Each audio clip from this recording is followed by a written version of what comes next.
You ask Tiger to solve.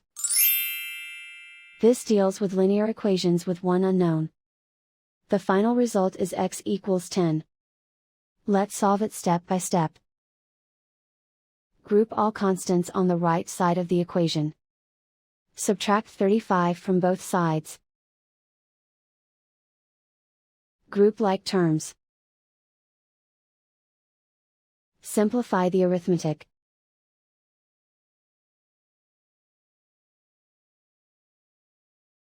Isolate the x. Divide both sides by -3. Cancel out the negatives.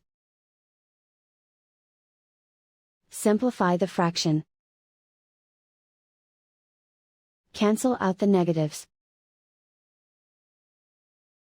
Find the greatest common factor of the numerator and denominator. Factor out and cancel the greatest common factor. And so the final result is x equals 10.